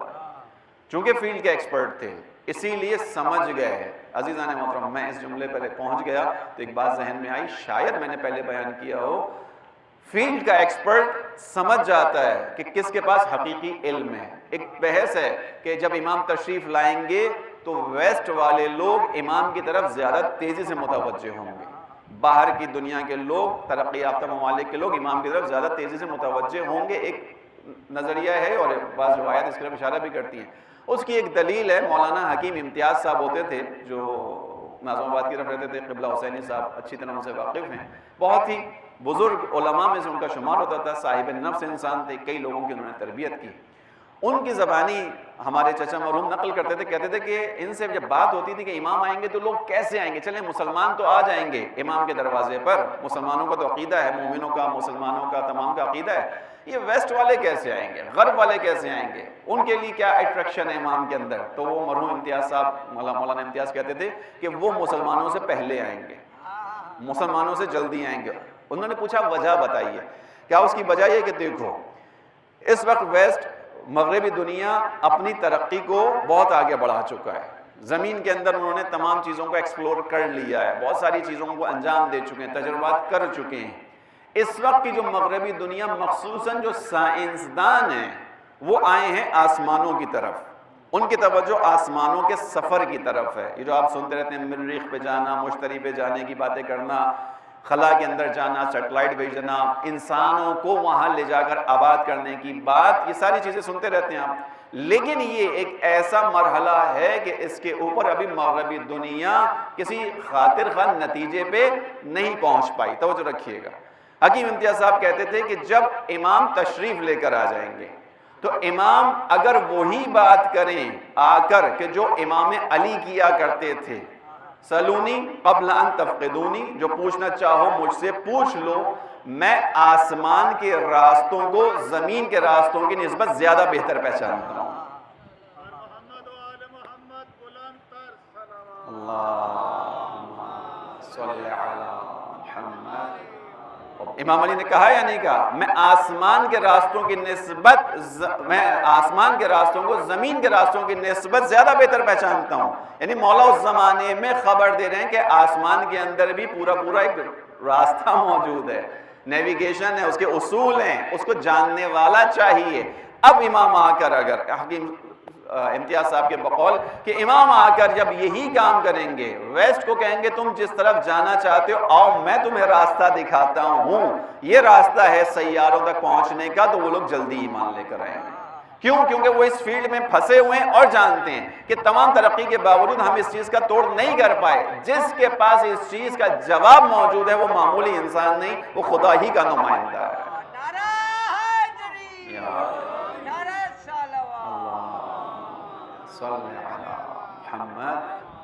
بہرحال ایک خوبصورت دلیل تھی، اس بات سے وہاں تک چلا گیا کہ جو فیلڈ کے ماہر ہوتے ہیں وہ جلدی پہچانتے ہیں۔ اسی لیے رسول اللہ صلی اللہ علیہ وسلم کے اوپر جو ایمان لانے والے ہیں اس زمانے کے ادیب ادبا تھے، ادیب ادبا نے دیکھ کر پہچانا کہ نہیں، یہ جو کلام کعبے کے اوپر لٹکایا گیا ہے نہ شاعری ہے نہ نثر ہے، ہمارا کلام یا شاعری ہے یا نثر ہے، ہم تو اس کلام کی کیٹیگری طے نہیں کر پا رہے، کتنا خوبصورت کلام ہے۔ لہذا اگر ایمان لے کے نہیں بھی آئے تو متواضع ہو گئے تھے، تواضع کے اندر آ گئے تھے۔ اسی لیے قرآن نے انہیں کو چیلنج کیا کہ اگر تم سمجھتے ہو تمہاری ہی الفاظ کے اندر لکھا ہوا ہے تو لاؤ ایسا، ایک قرآن لے آؤ اس کے برابر، تم بھی لکھ کے لے آؤ۔ اگر ایک قرآن نہیں لا سکتے، اس کی طرح کے چند صورتیں لے آؤ، ایک صورت لے آؤ، ایک حدیث لے آؤ، ایک آیت لے آؤ، نہیں لا سکے۔ بس توجہ کیجئے گا عزیزو، لہذا حضرت موسیٰ کے زمانے کے جو جادوگر تھے، انہوں نے جیسے ہی حضرت موسیٰ کا عصا دیکھا، اس کا اثر دیکھا، فوراً ایمان لے کر آئے، فوراً کہا آمنا برب موسیٰ و ہارون، ہم موسیٰ اور ہارون کے رب پر ایمان لے کر آ گئے۔ اب جیسے ہی یہ ایمان کی منزل طے ہوئی ہے، سب توجہ کیجئے گا، ایمان حقیقی کیا کرتا ہے، ایمان صادق کیا کرتا ہے، سچا ایمان جب کسی کے پاس آئے کیا کرتا ہے۔ جیسے ہی یہ ایمان لے کر آئے، فرعون کو برا لگا، اس نے کہا کہ تم اس سے پہلے کہ مجھ سے اجازت لیتے، مجھ سے پوچھتے، تم موسیٰ اور ہارون کے رب پر ایمان لے کر آ گئے۔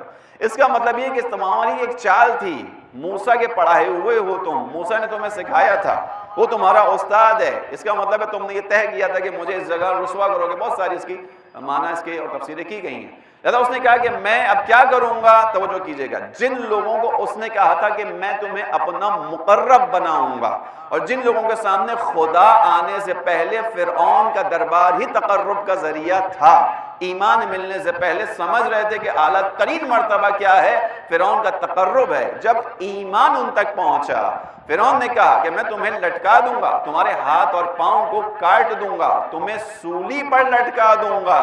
تو یہی لوگ جو فرعون کا تقرب چاہتے تھے، انہوں نے کیا کہا؟ انہوں نے کہا کہ اب جب کہ ہم حقیقت کو پا چکے ہیں، اب تو ہمارے ساتھ جو کرنا چاہے کر، ہمیں اب کسی چیز کی کوئی پرواہ نہیں ہے۔ فَقْضِ مَا أَنْتَ قَاضٍ إِنَّمَا تَقْضِي فِي هَذِهِ الْحَيَاةِ الدُّنْيَا، تجھے جو فیصلہ کرنا ہے کر لے، تیرا فیصلہ فقط اس دنیا تک رہے گا۔ اس کے آگے تیرا حکم نہیں چلے گا. ہم تو اس دنیا کے بعد پر ایمان لے کر آ گئے. توجہ کیجئے گا, میں اس کو اپنی طرف سے بیان نہیں کر رہا. بعض علماء نے اس آیتوں کی تفسیر میں لکھا ہے کہ کاش خدا ہمیں وہ ایمان دے دے جو ساحران موسیٰ کو ملا تھا اس وقت. یعنی اتنا مستحکم ایمان ایک آنے واحد کے اندر. ابھی تک جو تھوڑی دیر پہلے فرعون کا تقرب چاہتے تھے, وہ اس ایمان کے ذریعے کہاں پہنچے کہ انہوں نے کہا کہ اب ہمیں پرواہ نہیں ہے, یہ دنیا تو اپنی تمام تر جلوہ افروزیوں کے ساتھ ہماری نگاہ میں حقیر ہو گئی, تیرا فیصلہ فقط دنیا تک ہے. ہم اس ایمان کے ذریعے سے اپنے رب کی بارگاہ میں جائیں گے, جہاں ہمیں امید ہے کہ ہمارا رب ہمیں معاف بھی کر دے گا, ہماری خطاؤں سے درگزر بھی کرے گا, ہمیں جنات میں جگہ بھی عطا کرے گا. اور قرآن میں آگے کی آیات میں آیا کہ خدا نے ان کے لیے بلند درجات کا اہتمام کیا. یعنی ایک ایمان کے ذریعے سے جو فرعون کا تقرب چاہتے تھے کہاں پہنچے؟ خداوند عالم کے مقرب ہو گئے. کتنے مقرب ہوئے کہ خدا قرآن کریم میں ان کا تذکرہ کر رہا ہے, ان کے تذکرے کو بیان کر رہا ہے. بس توجہ رکھیے گا, ایمان ایک ایسی شے ہے. انتم الاعلون ان کنتم مؤمنین, تم ہی بالادست ہو, تم سے اوپر کوئی نہیں ہے اگر صاحب ایمان ہو. یہ ایمان عزیزان محترم اس دوران غیبت کبریٰ میں اپنی جلوہ نمائی کر رہا ہے الحمدللہ. ہمیں اور آپ کو جو موضوع بحث ہم لے کر چل رہے ہیں کہ جس کا چوتھا روز ہو گیا, یعنی ہمیں دوران غیبت کبریٰ اپنے ایمان کو مستحکم رکھنا ہے, اس لیے کہ شیطان کا سب سے شدید حملہ اسی ایمان کے اوپر ہے, اس ایمان کے اوپر ہے. انفرادی طور پر شروع کر رہا ہے, انفرادی طور پر شروع کرنے کے بعد گھروں تک آیا ہے. کل انشاءاللہ جو ہماری آخری بحث ہے اس میں تھوڑا سا گھر کے حوالے سے بیان کریں گے. ایمان لیکن بہرحال اپنی خصوصیات کے ساتھ اوپر آنا شروع ہو چکا ہے. جو دیکھنے والا ہے اسے نظر آنا شروع ہو رہا ہے. آپ کے سامنے بیان ہو رہا ہے مسلسل کہ آہستہ آہستہ امام کے آنے کی خبروں سے مراد کوئی خبر نامہ نہیں ہے جو بتا رہا ہے کہ امام فلاں دن آ جائیں گے. خبروں سے مراد آثار نظر آنا شروع ہو رہے ہیں. اس کی دلیل لے لیجیے اور آپ کی زحمت تمام کروں. اس کی ایک دلیل تو خود یہ ہے کہ پہلے امتیں اس قابل نہیں تھی کہ اپنے زمانے کے معصوم امام کا ساتھ دے سکیں. 11 اماموں کی ہسٹری ہے ہمارے پاس. 11 اماموں میں فقط ایک امام یعنی امام علی نے جنگیں کی, وہ بھی کیسے کی؟ امام علی کے کم و بیش 20-22 خطبات ہیں جس میں امام علی اپنے سپاہیوں سے گلا کر رہے ہیں امام علی. ٹھیک ہے, لوگ ساتھ ہیں مگر کیسے ساتھ ہیں؟ امام علی گلا کر رہے ہیں, خود نہج البلاغہ کے اندر موجود ہے. امام حسین علیہ السلام نے قیام کیا کربلا کے اندر, باقی کسی امام نے یہ کام نہیں کیا, نہیں کر سکا کوئی امام بھی. 11 اماموں کی ہسٹری ہے. 11 اماموں کی امت امامت کا ساتھ نہیں دے پائی. توجہ رکھیے گا, دوران غیبت کبریٰ میں جس نقطے پر توجہ کی ضرورت ہم سب کو ہے وہ یہ کہ ہماری اجتماعی حرکت ظہور کا راستہ فراہم کرے گی. اجتماعی حرکت کیا چیز ہے؟ ممکن ہے ہم انفرادی طور پر بہت اچھے ہوں, ممکن ہے ہم انفرادی طور پر خصوصیات رکھتے ہوں, لیکن جب تک یہ معاملہ اجتماعی طور پر حل نہیں ہوگا ظہور کا معاملہ آسان نہیں ہے, چونکہ خدا اس اجتماع تک پہنچانا چاہتا ہے. اگرچہ ہم پہنچ رہے ہیں آہستہ آہستہ, میں اسی کی طرف آ رہا ہوں, تھوڑا سا میرے پاس 10-15 منٹ بچے ہیں اس میں بیان کر دوں گا ابھی کہ ہم اس اجتماع تک آ رہے ہیں. خدا ہمیں اس اسلام جو میں نے بیان کیا انتم الاعلون ان کنتم مؤمنین, تم ہی بالادست ہو اگر صاحب ایمان ہو, اور یہ مکمل جو بالادستی ہے امام کے ظہور میں مل جائے گی, لیکن اس سے پہلے مومنوں نے اپنے اپنے حصے کا کام انجام دینا ہے. اور 11 اماموں کے ساتھ امتیں ساتھ نہیں تھیں. دوران غیبت کبریٰ میں مومنوں کا ایمان بہرحال ایک مرحلہ آگے بڑھ چکا ہے. دلیل کیا ہے اس کی؟ اس کی دلیل یہ ہے, پہلے لوگ امامت کا ساتھ نہیں دے پاتے تھے, انفرادی طور پر اچھے تھے, اجتماعی معاملات میں اچھے نہیں تھے. اس کو بیان کر دوں, آغا رائفی پور نے بیان کیا, اس کی ایک چھوٹی سی مثال ہے. وہ مثال یہ ہے کہ امام موسیٰ کاظم علیہ السلام کا جو دور ہے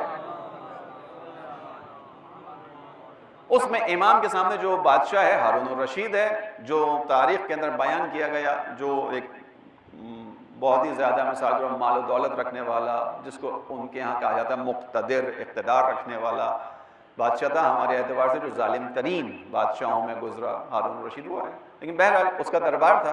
اس کے دربار سے جب کوئی فقیر آتا تھا تو اس کے دربار سے جو تھیلی دی جاتی تھی سونے کی اشرفیوں کی, اس تھیلی کے اندر 15 درہم ہوا کرتے, درہم یا دینار ہوا کرتے تھے. اشرفیاں جو ہوتی تھیں سونے کی 15 ہوتے تھے.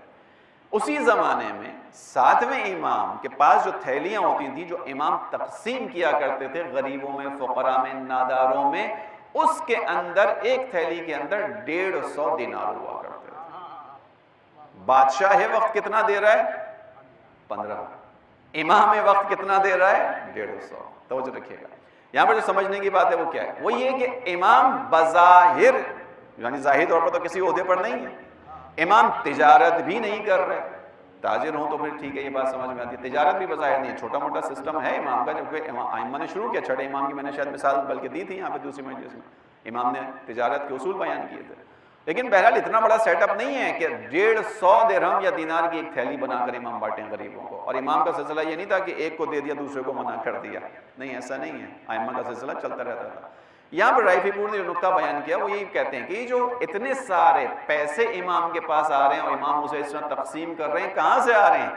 یہ لوگ انفرادی طور پر اس مرحلے تک امام کے ماننے والے پہنچ چکے تھے کہ ہمارے امام کو جو ہمارا مال میں امامت کا حصہ ہے وہ دینا چاہیے. لہذا لوگ اپنے امام کو جو مال کا حصہ تھا وہ دیا کرتے تھے. یہ اچھی تربیت تھی اس زمانے کے لوگوں کی. مال کا جو حصہ دے رہے ہیں امام کو، اپنے پیسے سے دے رہے ہیں، جس کی وجہ سے امام غریبوں کا سسٹم چلا رہے ہیں. لیکن اسی زمانے میں اسی امام کو اجتماعی تشیع نہیں مل سکی، اور اس کی دلیل یہ ہے کہ جو تاریخ ائمہ میں سب سے زیادہ طولانی قید ہے وہ اسی امام کی ہے. 7ویں امام سب سے زیادہ قید ہوئے ہیں، کم و بیش 14 سال کی قید ہے.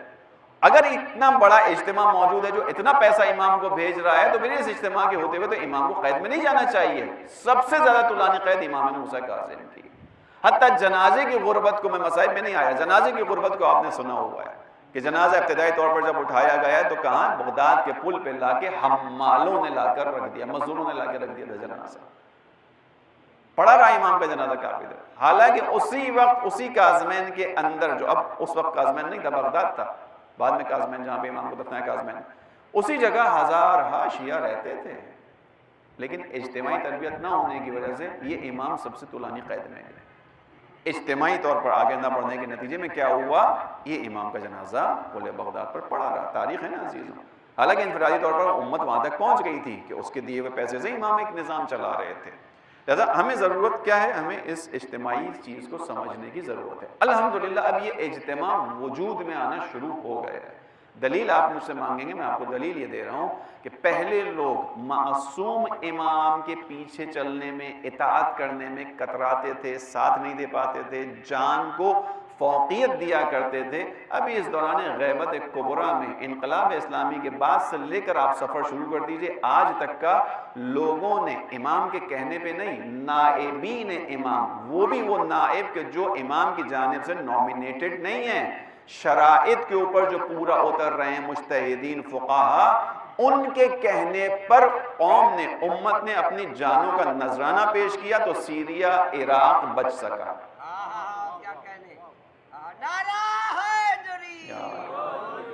امام معصوم نے تو حکم نہیں دیا تھا نا. ابھی کسی نے سنا امام معصوم نے کہا سیریا میں آ کر بچاؤ؟ نہیں، امام معصوم کی طرف سے آواز تھوڑی آئی تھی.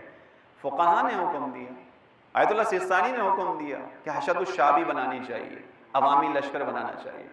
آیت اللہ خامنہئی نے کہا کہ اس وقت اس فتنے کا مقابلہ پوری امت کو مل کے کرنا چاہیے. ایک اور نقطہ آگے بڑھ کے بتاؤں آپ کی خدمت میں کہ ابھی الحمدللہ ماحول وہ ہوتا جا رہا ہے جس کو یہاں مخصوصاً پاکستان میں خراب کرنے کی کوشش کی جا رہی ہے کہ ہمارے فقہا کے کہنے پر فقط شیعہ نہیں آئے میدان میں، اہل سنت بھی میدان میں. عراق کے اندر یہ جو کچھ ہوا، اس کے اندر اہل سنت شامل ہیں.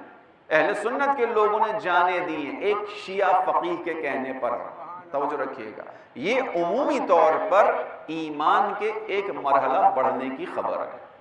یعنی آہستہ آہستہ ماحول فراہم ہوتا جا رہا ہے. یہ دنیا جا رہی ہے زمانے کے امام کی طرف، ماحول فراہم ہو رہا ہے. یعنی پہلے امامت کا ساتھ نہیں دے پائے تھے، فقہا کا ساتھ دے رہے ہیں. پھر عرض کر رہا ہوں کہ وہ فقیہ بھی نومینیٹڈ نہیں تھا کہ امام معصوم نے کہا یہ ہے اس کی پیروی کرو. نہیں، شرائط کے مطابق جو پورا اتر رہا ہے اس پر بات ہو رہی ہے. ان کی عمومی نیابت کے اندر یہ کام ہوا. اسی سے دنیا ہو گئی پریشان. اتنا بڑا لشکر بنایا تھا، 3 سال کے اندر ختم ہو گیا، مٹ گیا وہ لشکر. اتنا بڑا لشکر بنا تھا اور اس کے اندر شیعہ سنی اتحاد نظر آ گیا دنیا کو. اسی لیے سازشیں دوبارہ شروع ہوئی ہیں. ہمارے یہاں بھی جو کھلبلی مچی ہوئی ہے، کبھی فلاں مجلس کے اوپر FIR، کبھی فلاں مجلس کے بارے میں مشکلات، اس کی ایک وجہ یہی ہے عزیزوں، اتحاد ہضم نہیں ہو رہا. جو نوجوان بیٹھے ان کے لیے فقط ایک جملہ بیان کرتے ہوئے آگے بڑھ جاؤں. ہمیں یہ کرنا ہے کہ سوشل میڈیا کے اوپر ہمارے جذبات کو بھڑکانے کے لیے بہت سی چیزیں ڈالی جا رہی ہیں، کیا جا رہا ہے، کیا جائے گا. ایسی چیزیں ڈالی جا رہی ہیں کہ جس میں آپ کا جذبہ بھڑکے گا، نتیجے میں آپ کیا کریں گے؟ آپ پلٹ کر اس کا کوئی نہ کوئی جواب دیں گے جہاں کچھ اور معاملہ خراب ہو رہا ہوگا، آپ کے خلاف FIR کا ماحول بنے گا، آپ کے خلاف ایک پریشر بنانے کا موقع مل جائے گا۔ جذباتیت کے ساتھ نہیں، عقلانیت کے ساتھ معاملات کو ڈیل کرنے کا زمانہ ہے۔ امام زمانہ کا جو دور ہے وہ عقلانیت کا دور ہے، عقل کے ساتھ بڑھنا ہے، جذبات نہیں۔ اس کا مطلب یہ نہیں کہ ہم ڈر جائیں، ڈرتے نہیں، الحمدللہ ڈرنے کی بات کوئی نہیں کر رہا، کیسے جواب دینا ہے، کس طرح مقابلہ کرنا ہے۔ مجھے اجازت دیجیے میں ایک نقطہ بیان کر دوں، مجھے امید ہے کہ میں نے اس کو بیان نہیں کیا یہاں پہ، لیکن اس کو امام حسین سے سمجھے گا۔ محمد علی سید صاحب نے کتاب لکھی لہو کی موجیں، اس میں انہوں نے ایک تجزیہ کیا، اور بھی افراد نے اس کا تجزیہ اسی طرح سے کیا، لیکن ان کی کتاب کے حوالے سے بیان کر رہا ہوں تاکہ امانتاً انہی کی بات آپ تک پہنچ جائے۔ لہو کی موجوں میں کہتے ہیں کہ امام حسین علیہ السلام نے مکہ چھوڑ کر کربلا آنے کا جو فیصلہ کیا، کیوں کیا؟ بہت ساری حکمتیں ہوں گی، لیکن ایک چیز کو سمجھیے گا، امام حسین شہادت کو شروع سے جانتے ہیں کہ انہوں نے شہید ہونا ہے۔ جب وہ نکل رہے ہیں مدینے سے اور وہاں روکنے والے ان سے کہہ رہے ہیں کہ آپ رک جائیے، تو پلٹ کر کیا جواب دے رہے ہیں؟ ان اللہ قد شاء یرانی قتیلا، خدا مجھے مقتول دیکھنا چاہتا ہے، یعنی معلوم ہے امام کو میں جس طرف جا رہا ہوں وہ قتل ہے۔ اپنی خواتین کو چھوڑ جائیے، خدا انہیں اسیر دیکھنا چاہتا ہے، یعنی راستہ واضح، معلوم ہے امام کو۔ امام جان بچا کر نہیں نکل رہے، امام دین بچانے کے لیے جان دینے کے لیے نکل رہے ہیں، ٹھیک ہے، واضح۔ امام مکے میں آ گئے، 4-5 مہینے امام نے مکے میں قیام کیا، 28 رجب کو جو روایت ہے اس سے نکلے اور امام مکے میں رہے۔ امام مکے کے دوران رہتے ہوئے اب کب اپنے سفر کا آغاز کر رہے ہیں؟ جس وقت حاجی میدان عرفات میں آ رہے ہیں، یعنی سارے حاجی آ رہے ہیں ادھر، اور جو نوازہ رسول ہے، جو دین کا محافظ ہے، جو دین کی بنیاد ہے، جو دین کی اساس ہے، اس وقت وہ حج کو چھوڑ کر جا رہا ہے۔ کتنے تعجب کی بات ہے یہ کہ لوگ آ رہے ہیں اس طرف اور امام جا رہے ہیں۔ بھئی جانا ہی ہے، 2 دن بعد چلے جائیں۔ اگر 8 ذی الحج کو امام نے سفر اختیار کی، توجہ کیجئے گا، تحلیل بہت اچھی ہے یہ۔ اگر 8 ذی الحج کو امام نے چھوڑا ہے، عرفات جب لوگ آ رہے ہیں امام چھوڑ کے جا رہے ہیں، تو کوئی مولا سے کہ مولا 4 دن اور رک جائیے، رمی جمرات کر کے نکل جائیے گا جہاں جانا ہے۔ لیکن امام ایک حکمت کے تحت یہ کام کر رہے ہیں۔ کیا حکمت ہے؟ امام یہ جان چکے تھے کہ سازش تیار ہو گئی ہے، اور اس سازش کے اندر یہ فیصلہ کر لیا گیا ہے کہ امام حسین کو انہی مناسک حج کے دوران کوئی قتل کر دے گا۔ ایک چھوٹا سا سوال، اگر امام ان مناسک حج کے دوران شہید ہو جاتے ہیں کہ وہ تو نکلے شہادت کے لیے ہیں، تو امام کی تو عظمت میں شاید اضافہ ہونا چاہیے۔ میدان عرفات میں مظلومیت کے عالم میں مارے گئے، طواف کعبہ کرتے ہوئے مظلومیت کے عالم میں مارے گئے، تو یہ تو انسان کی عظمت میں اضافے کا سبب ہے۔ لیکن امام حسین جانتے ہیں کہ اگر طواف کے دوران، مناسک کے دوران قتل کر دیا جاؤں گا تو کیا ہوگا؟ یزید نقاب کے پیچھے چھپا رہ جائے گا، یزید چھپا رہ جائے گا۔ امام کیا کرنا چاہتے ہیں؟ یزید کو آشکار کرنا چاہتے ہیں۔ لہذا امام حسین علیہ السلام نے اس وقت کہ جب سارے حاجی آ رہے ہیں وہاں سے نکلنے کا فیصلہ کیا۔ کیوں فیصلہ کیا؟ اس لیے کہ اس وقت ادھر شہادت، امام کو شہادت سے کوئی مسئلہ نہیں تھا، لیکن اس جگہ پر شہادت یزید کو پروٹیکشن فراہم کر دے گی، یزید کے عمل منصوبے کو عملی کر دے گی، لہٰذا امام اس کے منصوبے کو ناکام کرنے کے لیے حج چھوڑ کے جا رہے ہیں۔ امام نے اس لیے کام کیا۔ ایک اچھی تحلیل ہے، جو جوان بیٹھے ہیں ان سے عرض کر دوں، ممکن ہے واٹس ایپ پہ بہت سی چیزیں آ رہی ہوں اور آنے کا مقصد یہی ہو کہ ہم اس میں الجھ جائیں۔ خیال کیجئے گا امام حسین کے ماننے والے ہیں، امام حسین نے ایسا کام نہیں کیا کہ جس کا بینیفٹ یزید کو جائے، آپ ایسا کوئی کام مت کیجئے کہ جس کا بینیفٹ آج کے یزیدیوں کو جائے۔ یہ حسینیت کا تقاضا ہے، عقل کا تقاضا ہے، جذبات سے نہیں، عقل کے ذریعے سے۔ ہاں اپنے دین کا دفاع کرنے کے لیے کھڑے ہوں، ہمیشہ دین کا دفاع کرنا ہے، لیکن طریقے کے ساتھ۔ بس زحمت تمام کروں۔ یہ وقت ہے عزیزان محترم کہ جہاں نظر آ رہا ہے، آہستہ آہستہ زمانہ وہاں بڑھ رہا ہے، امام کے آنے کی انشاءاللہ امید بڑھتی جا رہی ہے۔ اور آخری جو چیز انتہائی خوبصورت ابھی ہوئی ہے وہ کیا ہوئی ہے؟ جو آپ نے دیکھا ہوگا، ایمان والوں کو خدا نے کہا انتم الاعلون ان کنتم مؤمنین۔ میں یہ سیاست بیان نہیں کر رہا ہوں آپ کے سامنے، میں آپ کے دین کی خوبصورتی بیان کر رہا ہوں، جو دین جہاں تک لے جانا چاہ رہا ہے، امام جہاں تک لے کر جائیں گے انسانیت کو، میں وہاں تک جانے کی بات کر رہا ہوں۔ اس کا زمینہ فراہم ہو گیا ہے، ابھی ہو رہا ہے، ہمارے دل کی تقویت کے لیے چیزیں، تاکہ ہم اپنا رول یہاں پر ادا کر سکیں۔ آخری چیز، ابھی آپ نے دیکھا لبنان کے اندر کرائسس آیا، اس کرائسس کے اندر لبنان کے جو رہنما ہیں حزب اللہ کے، حزب اللہ ایک گروہ ہے، حکومت کا حصہ کچھ نہیں، یعنی حکومت کے اندر کچھ ان کے ممبرز ہیں لیکن باقاعدہ کوئی حصہ نہیں بہت بڑا حکومت کے اندر. کرائسس آ گیا. کرائسس آنے کے بعد انہوں نے کہا کہ آپ اس مسئلے کو حل کریں. حل نہیں ہوا. حسن نصر اللہ نے کہا کہ اگر آپ مسئلے کو حل نہیں کریں گے ہم حل کریں گے. لوگ مذاق سمجھے. لوگوں نے کہا یہ کیسے ہوگا؟ جس مسئلے کو ایک بڑی حکومت حل نہ کر سکے گی اس کو یہ ایک گروہ کیسے حل کرے گا؟ توجہ سے سنیں گے انشاءاللہ. حسن نصر اللہ کون ہے؟ مؤمن ہے. انتم الاعلون ان کنتم مؤمنین. تم ہی سپر ہو اگر تم مومن ہو. یہ آہستہ آہستہ دنیا جا رہی ہے ایمان کی سپریورٹی کی طرف. ایمان یعنی امام زمانہ تک پہنچنا ہے. وہ وقت آ رہا ہے, دنیا نظر آ رہی ہے, خدا دکھا دے گا سب کو. انہوں نے کہا ہم حل کریں گے. تم نے حل نہیں کیا, ہم حل کریں گے. لوگوں نے کہا مذاق کر رہے ہیں, پتہ نہیں کیسی بات ہے, یہ کیسے حل کریں گے؟ ٹائم فریم دیا ہے حکومت کو, اس ڈیٹ تک مسئلہ حل کرو. کرائسس ہے, انرجی کرائسس ہے, آئل نہیں ہے, مشکلات ہیں, زندگی مشکل میں پڑ گئی ہے. بس جب وہ وقت آ گیا, لبنان کی گورنمنٹ نہیں کر سکی, آئل کرائسس کو مینیج نہیں کر سکی, وہاں پہ آئل کرائسس رہا, لوگ آہستہ آہستہ بغاوت کی طرف آنے لگے, چونکہ پلان یہی تھا کہ اتنا دبا دیا جائے کہ یہاں پہ دوبارہ سے لوگ اٹھ جائیں. حسن نصر اللہ نے کہا کہ اب ہمارا ٹائم ہے, اب ہم آئیں گے, اب ہم اس مسئلے کو حل کریں گے. لوگوں نے کہا کیسے کریں گے؟ انہوں نے کہا ہم ایسے حل کریں گے کہ ہمارے تاجر ایران جائیں گے, ایران سے پیٹرول خریدیں گے, ایران سے پیٹرول لبنان آئے گا. توجہ سے سنیے گا اس بات کو. ایران پر پیٹرول ایکسپورٹ کرنے کی پابندی ہے. کس کی طرف سے پابندی ہے؟ جو دنیا کے چیمپئنز بنے ہوئے ہیں, یونائٹڈ نیشن ہے, بڑی بڑی طاقتیں ہیں, گھرا ہوا ہے, سیج ہے, 40 سال ہو گئے. ایران کے اوپر پابندی کوئی نہیں لے سکتا اس کا پیٹرول. کہیں کہیں چھوٹے چھوٹے معاہدے ہیں ایران کے, ورنہ نہیں بیچ سکتا. حسن نصر اللہ لبنان میں رہتے ہیں, وہاں پیٹرول پہنچایا نہیں جا سکتا, اس کو بھی کنٹرول کیا جا رہا ہے. کن کی طرف سے؟ میں ایک جملہ آپ کی اجازت سے عرض کرنا چاہ رہا ہوں, معذرت, ان عالمی غنڈوں کی طرف سے. عالمی غنڈے ہیں یہ پائرٹس ہیں جن کے سمندر میں جہاز کھڑے ہوئے, کیریئرز کھڑے ہوئے. انہوں نے کہا کہ ہم روکیں گے, ہم نہیں آنے دیں گے. حسن نصر اللہ نے کہا کہ ٹھیک ہے, ہم یہ مسئلہ حل کریں گے. اس کے بعد تاجر آئے, انہوں نے آنے کے بعد ایران سے ڈیل کی. ایران کے اندر ڈیل طے پا گئی, کشتی کے اندر پیٹرول کو فل کیا گیا, کشتی لوڈ ہوئی. اس سے پہلے کہ کشتی چلنا شروع کرے, حسن نصر اللہ نے ایک بیان دیا. انہوں نے کہا کہ یہ جو کشتی ہے, جو آئل ٹینکر ہے, جو آ رہا ہے, ایران سے نکل رہا ہے, لبنان آ رہا ہے. توجہ سے انشاءاللہ سن رہے ہیں مخصوصاً جوان. کہاں سے نکل رہا ہے؟ ایران سے. کون سی کنٹری سے؟ جہاں پر ایکسپورٹ کی پابندی ہے, نہیں بیچ سکتے اپنا تیل, ہم مار دیں گے اس کشتی کو جو تمہارا تیل لے کے جائے گی. کہاں جا رہا ہے؟ لبنان, جہاں پہ امپورٹ کی پابندی ہے. حسن نصر اللہ نے ایک بیان دیا, کہا کہ یہ جو کشتی چل رہی ہے, ٹینکر چل رہا ہے, ہم دنیا کو ایک میسیج دینا چاہتے ہیں کہ وہ اس آئل ٹینکر کو آئل ٹینکر نہ سمجھے, یہ لبنان کی زمین کا ایک ٹکڑا ہے. یہ لبنان کی زمین کا ایک ٹکڑا ہے. کیا مطلب ہے اس جملے کا؟ مطلب یہ کہ اگر اس کو کسی نے نقصان پہنچایا تو ہم ویسے ہی دفاع کریں گے جیسے لبنان پر حملہ کرنے والے کی صورت میں ہم دفاع کریں گے. کیا کیا حسن نصر اللہ کے اس جملے نے؟ کیا پیغام دیا؟ 2006 کی جنگ یاد دلا دی. 2006 میں تم نے پوری طاقت سے لبنان پر حملہ کیا تھا. ہوا کا حملہ تمہاری طرف سے تھا, دریا کا حملہ تمہاری طرف سے تھا, زمینی راستہ حملہ تمہاری طرف سے تھا, دنیا تمہارے ساتھ تھی.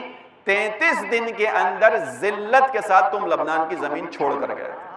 نہ فقط لبنان کی زمین چھوڑ کر گئے تھے, اپنا مال غنیمت ہمارے حوالے کر کے گئے تھے, ٹینک چھوڑ کے گئے تھے, اپنی ٹیکنالوجی چھوڑ کے گئے تھے. عزیزوں میں تاریخ میں بہت پیچھے کی بات نہیں کر رہا, 2006 جا کے گوگل پہ سرچ کر لیجئے, آپ کو مل جائے گی تمام تاریخ. حسن نصر اللہ نے پیغام دیا کہ یہ آئل ٹینکر نہیں ہے, یہ ہماری زمین کا حصہ ہے, لہذا اس کی طرف کوئی نہ دیکھے. توجہ کیجئے گا, انتم الاعلون ان کنتم مؤمنین, تم ہی سپیریئر ہو, تم ہی بالادست ہو اگر اہل ایمان ہو تو. شرط ہے ایمان. اپنے اوپر بھروسہ کرو, خدا پر بھروسہ کرو, جن ائمہ کو ماننے والے ہو ان کے اوپر اعتماد کرو, اپنے حق کے لیے قیام کرو, دنیا تمہارا کچھ نہیں بگاڑ سکے گی.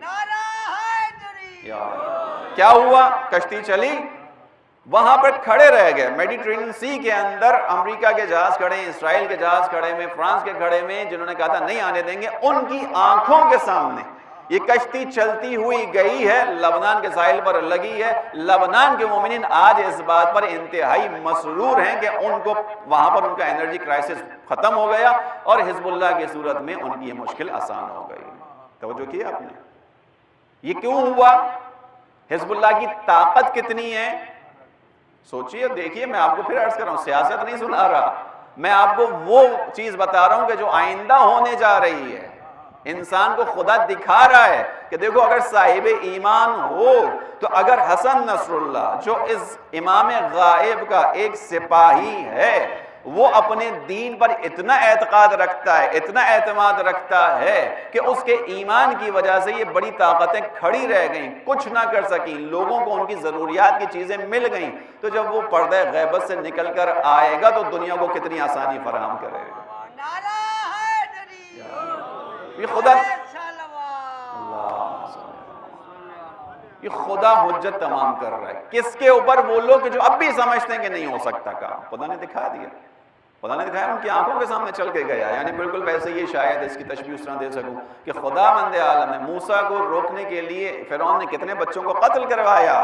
خدا نے کہا تیری آنکھوں کے سامنے فرعون میں موسیٰ کو پروان چڑھاؤں گا، تیرے ہی دربار میں، تیری آنکھوں کے سامنے، تیری آغوش میں آئے گا موسیٰ، تو اسے کبھی کبھی اٹھایا بھی کرے گا. تاریخ میں یہ بیان ہوا، تو خود پالے گا اور تیرا دشمن بنے گا. خدا خدا ہے.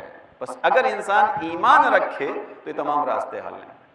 مجھے اور آپ کو اس ایمان کے ذریعے سے پہنچنا ہے کہ امام زمانہ کا راستہ ہی واحد راستہ ہے. لیکن اس واحد راستے تک پہنچنے کے لیے مجھے اپنے رول کو پلے کرنا ہے. مجھے اور آپ کو پاکستان میں اپنا کردار ادا کرنا ہے، جس کو میں نے نوجوانوں کے لیے بھی بیان کر دیا کہ ہمارا راستہ کیا ہے. میں جہاں بھی یہ بات کر رہا ہوں عزیزوں، تھوڑا تاکید سے باتیں کر رہا ہوں کہ ہم جب کہتے ہیں نا آمادگی کرنی ہے امام کے لیے، تو عزیزان محترم آمادگی کا مطلب فقط اسلحہ اٹھانا نہیں ہوتا ہے. فقط یہ نہیں ہوتا کہ آپ مسلحانہ جہادی کی بات کریں. ہاں جہاں ضرورت ہو وہاں ہے. ہمارے ائمہ نے ہمیں یہ درس دیا، ہمارے ائمہ میں تلوار اٹھانے والے بھی ہیں. ہمارے ائمہ نے جو سکھایا ہم کرتے ہیں. الحمدللہ ببانگ دوہل کہہ رہا ہوں کہ جو وقت ہوگا ذمہ داری ہوگی اس پر عمل انجام دیں گے. لیکن ہمیں خداوند عالم نے 12 معصوموں کے ساتھ یعنی 12 اماموں کے ساتھ رکھا ہے. توجہ کیجئے گا، جوانوں کے لیے بیان کر رہا ہوں. ان 12 اماموں کی سیرت آپ دیکھیں مختلف ہے. اگر فقط ایک ہی راستہ ہوتا دین پر عمل کرنے کا تو ہر امام کا وہی راستہ ہوتا. لیکن جو ائمہ کا راستہ مختلف ہے. امام علی نے تلوار اٹھائی، وقت تلوار کا تھا. امام حسن میدان میں آئے، دیکھا کہ نہیں ماحول نہیں ہے، میدان میں جنگ کا ماحول نہیں ہے. امام حسن صلح کے اوپر آ گئے. امام حسین کے زمانے کے اندر ماحول فراہم ہوا اور امام نے کہا اس وقت کم تعداد کے باوجود دین کا بچاؤ فقط خون کے ذریعے سے. امام نے خون دے دیا. اس کے بعد امام سجاد علیہ السلام نے دیکھا ماحول بالکل فاسد ہو گیا، خدا سے دور ہو گئے، خدائی چیزوں کا مذاق اڑنے لگا. چوتھے امام کی ایک حدیث ہے کہ ہمیں سمجھ نہیں آتا ہم ان لوگوں کے ساتھ کیا کریں. ہم انہیں جب رسول اللہ کی بات بتاتے ہیں تو ہنستے ہیں یہ لوگ. وہاں پہنچ گیا تھا معاشرہ. لہذا اس معاشرے کو واپس لانے کے لیے کیا کرنا ہے؟ اس معاشرے کو واپس لانے کے لیے دین کی اقدار کو دوبارہ زندہ کرنا ہے. اسی لیے امام سجاد کا لقب زین العابدین ہے، سید الساجدین ہے. یعنی عبادت کا راستہ کھولا دعاؤں کے ذریعے سے. 52-54 دعائیں صحیفہ سجادیہ میں جس میں تمام ابتدائی موضوعات ہیں، توحید، نبوت، امامت، قیامت، معاد، انہی چیزوں پر بات کی امام نے دعاؤں کے اندر، کیونکہ ماحول ہوتا. اس کے بعد والے دو ائمہ کو انہوں نے کیسے کام کیا؟ علم کے ذریعے سے. بس ہر امام نے اپنی اسٹریٹجی کو حالات کے تحت چینج کیا. ہماری اسٹریٹجی کیا ہے پاکستان کے اندر؟ امام کا ہم نے زمینہ فراہم کرنا ہے، اس سے مراد فقط اسلحہ نہیں ہے. ہاں یہاں پہ ہمیں اسلحہ چاہیے. کون سا اسلحہ؟ چونکہ یہاں پر جو دشمن ہے وہ جہالت ہے، لہذا ہمارا اسلحہ علم ہونا چاہیے. ہمیں معلومات کے ذریعے سے محبان اہل بیت کی اکثریت ہے پاکستان میں عزیزوں، جس کو خراب کرنے کی کوشش کی جا رہی ہے. ہر شیعہ کو یہ چاہیے کہ وہ امام مہدی سے متعلق روایتوں کو، قرآن کی آیتوں کو نکالے، جو اہل سنت کی مشترک چیزیں ان کو بیان کرے اپنے آفس میں، کالج میں، یونیورسٹی میں، تاکہ لوگوں کے ذہن میں آئے کہ امام مہدی فقط ایک فرقے کے نہیں ہے، عالم انسانیت کے امام. یہ ہمارا جہاد ہے، یہ ہماری کوشش ہونی چاہیے. بس عزیزوں آج چونکہ جمعے کا دن تھا تھوڑا سا اس طرف نکل گیا میں. جمعے کا دن امام زمانہ کی یاد دلاتا ہے. ویسے تو ہر روز ہونا چاہیے امام کا، لیکن خصوصیت کے ساتھ جمعے کا دن امام کی یاد دلاتا ہے.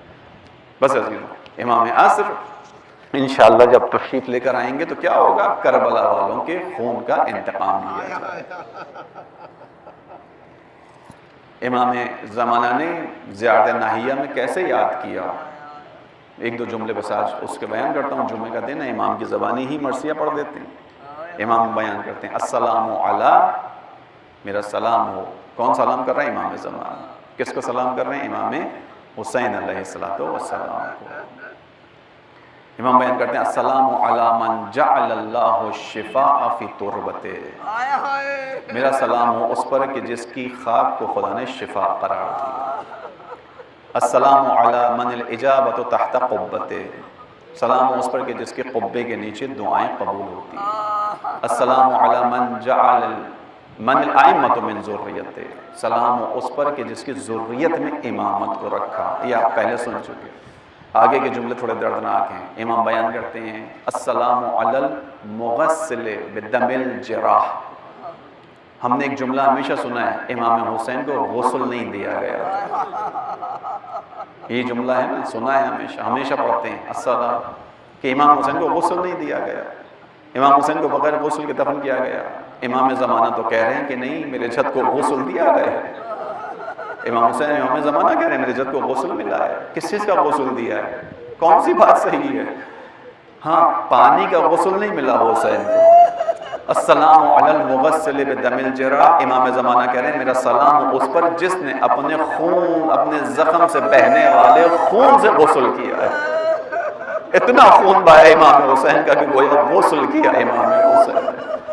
امام زمانہ بیان کرتے ہیں میرا سلام اس پر کہ جس کو نیزوں کی انی سے پیاس میں گھونٹ پلایا گیا، یعنی جس کی پیاس تھی وہ پانی طلب کرتا تھا، اسے نیزوں کی انی ماری جاتی تھی۔ امام زمانہ کہتے ہیں میرا سلام ہو ان بدنوں پر کہ جو خاک کربلا پر بکھرے پڑے تھے، میرا سلام ہو ان چہروں پر جو دھوپ کی شدت سے مرجھا سے گئے تھے، میرا سلام ہو ان اعضاء پر کہ جو ٹکڑے ٹکڑے ہو کے کربلا کی خاک پر بکھرے ہوئے تھے، میرا سلام ہو ان دندان مبارک پر جن پر ظالم اپنی چھڑی سے مار رہا تھا، میرا سلام ہو، یہ امام زمانہ کے جملے عزیز و درد بڑے جملے ہیں، میرا سلام ہو اس پر کہ جہاں جن لبوں پر ظالم اپنی چھڑی سے مار رہا تھا، میں کہوں گا مولا یہ منظر تو جناب زینب دیکھ رہی تھی، یہ منظر تو سید سجاد دیکھ رہے تھے کہ ظالم کے سامنے امام حسین کا سر پڑا ہوا ہے، وہ چھڑی سے بے ادبی کر رہا ہے اس سر کی۔